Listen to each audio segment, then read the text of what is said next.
My wildcard is active, so in today's video I'll be sharing with you the exact players I've decided on bringing in, and also my transfer plans leading up until the end of the season.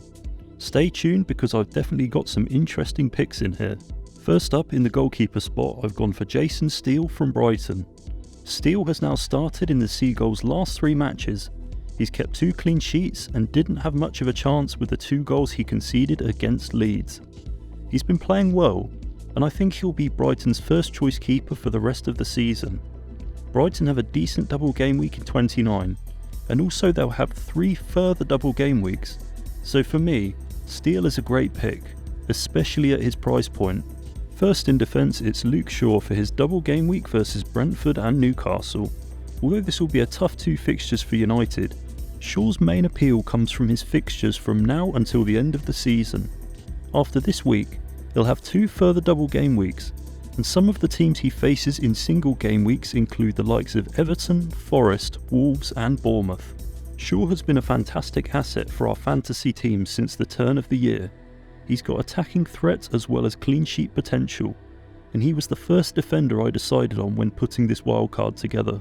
Kieran Trippier is the next player to make the 3-man defence this week for his 2 matches against Man United and West Ham. Newcastle haven't been performing nearly as well as they were in the first half of the season, but even so, they've conceded 6 less goals than any team in the division, and their sole focus is now on obtaining 4th spot in the league. With the number of free kicks, corners and crosses from open play Trippier puts into the box, I think it's a real risk betting against him, especially with the bonus points he tends to pick up. Joining Trippier, I've gone for Ben Chilwell for Chelsea's 2 home games this week versus Aston Villa and Liverpool. Although I'm not a massive fan of these 2 fixtures from a defensive point of view, Chilwell has offered some decent attacking threat since returning from injury, having picked up an assist and a goal in his last 3 Premier League matches. When Champions League matches return, Chilwell may become a rotation risk, but until then I think it's worth sticking with him. At his price point, it should be easy to find a replacement. I'm loading up on a 5-man midfield, and to begin with I've opted for Mitoma for his double game week against Brentford and Bournemouth. Brighton assets have to be the most value for money players in FPL this season, with their most expensive players coming in at under 6 million. There's a real debate of who to go for from their midfield. I honestly think it's a 33% split of who scores the most points from now until the end of the season between Mitoma, March and McAllister. Mitoma passes the eye test for me, and with 4 remaining double game weeks, he's definitely staying in my team. Marcus Rashford joins the midfield for his 2 matches this week against Brentford and Newcastle. These are 2 teams who United failed to get a result against earlier in the season, and the fact that they've both got good defensive records deters me away from giving Rashford the captaincy this week.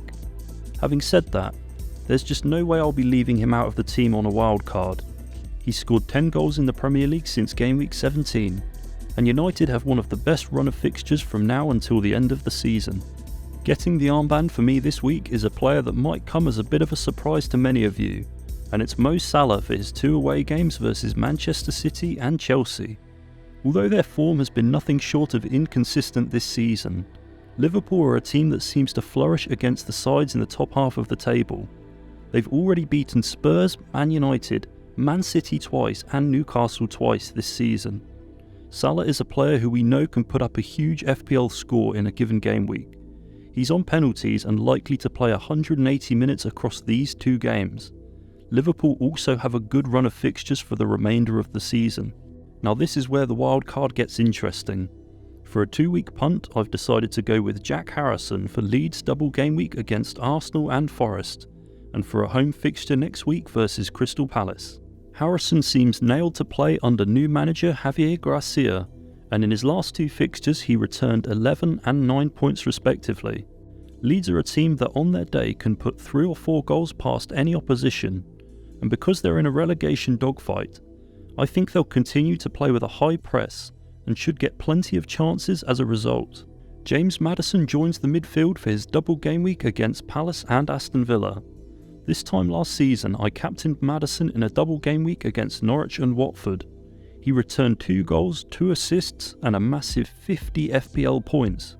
This time round I'm not as confident of Maddison hauling, but he does have 2 favourable fixtures, and every time Leicester score, he tends to be involved. He's a close captain shout for me this week. I'm just concerned by his injury record and the fact that sometimes he gets substituted early. The front two this week are definitely a little bit differential, starting off with Darwin Núñez. As I mentioned earlier, I like the fact that Liverpool are facing two big clubs this double game week in City and Chelsea. Now that they're out of all other competitions, Liverpool's sole focus will be on competing for 4th spot in the league, so Klopp will probably put out his strongest 11 each game. I personally think that includes Darwin in either that left wing or striker position. I fancy Liverpool's attack to perform well this week, but also for many of the remaining game weeks until the end of the campaign.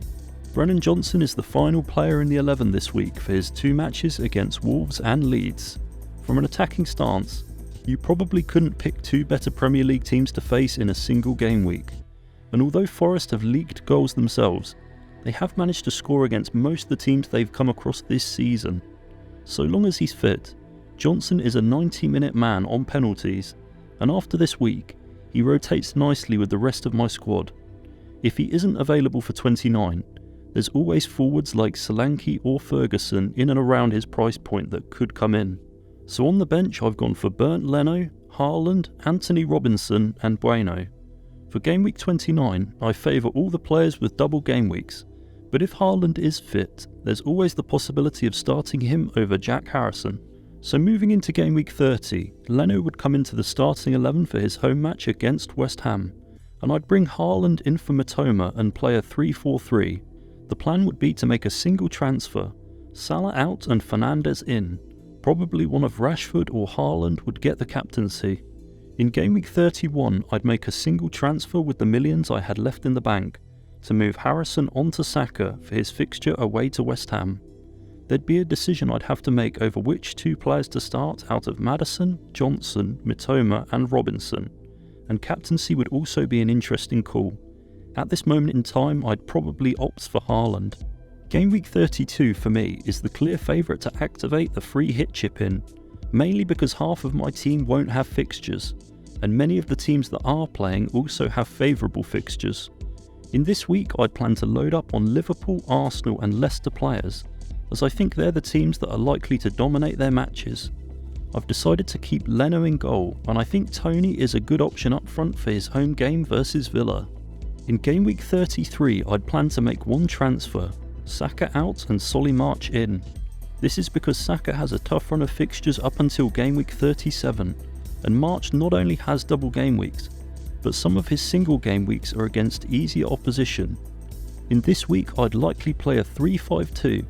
I've given Maddison the armband here, but you could probably give it to Haaland or one of the Brighton mids. I'd probably roll the transfer in game week 34, as the team looks well set for the double game week, with 9 players doubling in the starting 11. Captaincy would be another tough decision this week, with players like Rashford, Fernandes, March, Mitoma, Darwin and Haaland all being viable options. I've decided on Steele in goal over Leno because I much prefer Brighton's double over Fulham's. Moving into game week 35, the plan would be to use the 2 free transfers to make a double switch, Maddison and Johnson out, and Almiron and Kane in. Kane's run-in of fixtures till the end of the season would be Palace, Villa, Brentford and Leeds, so he'd most likely be a set and forget player. Almiron frees up some funds and has a double in the next game week. The armband would go to Haaland, but again there's loads of options to choose from.